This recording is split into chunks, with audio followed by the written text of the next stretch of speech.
الحمد لله والصلاة والسلام على رسول الله صلى الله عليه وسلم.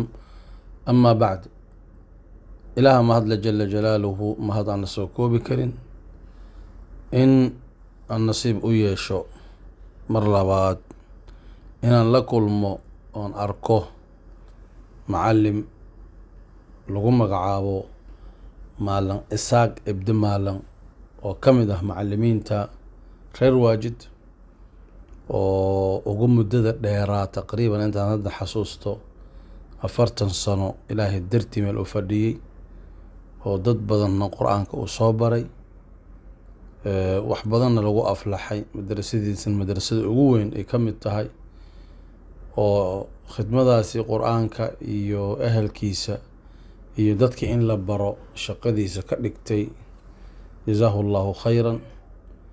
haddana xanuun dhabarka dhinaciisa yani dhabarka ka hayo u soo baxay oo caafimaad ahaan u soo gaaray Muqdisho.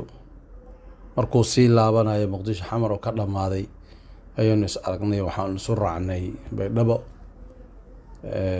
waxaan jaanis u helay marka inaan sheekhi la kulmo oo wareysi meesha aan ku yeelano, maadaama ahlullaahi uu yahay ahlu quraan uu yahay.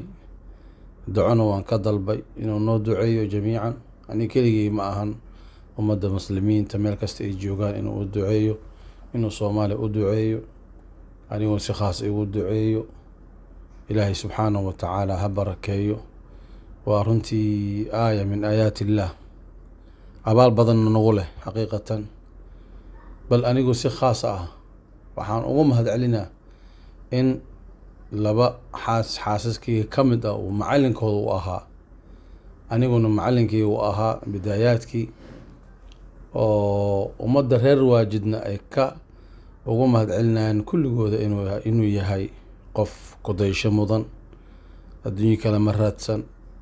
macallimiin fara badanaa waxaa jirto hadda macallimiin ah, laakiin waxay kusii fikirayaan haddii shaqo kale la helo ama wax ka fiican maba jire, laakiin dhanniga bini aadamka ah in uu meel kale kasii fikirayo. laakiin macallin Isxaaq wuxuu go'aansaday in waqtigiisa meeshuu ku dhammaado, ilaahay dartiin waqtigiisa u bixiyo. ilaa yowmina haada idinla hadlaayano macallinimadii kama uusan zuulin oo wuu wadaa. marka qof 40 sano macallin ahaa, 40 sano meel keliya hal meel fadhiyey, ummadii u fadhiyey oo dacwadii ka shaqeeyey, diintii ka shaqeeyey, kalaamu rabbi wax ugu weyn waaye dadka baray, waa wax weyn xaqiiqatan. dadka noocaas ah marka in laga duceysto, in lala kulmo, in nasiib loo yeesho, in lala qadeeyo, lala fadhiisto, waa arrin aad u qiimo badan.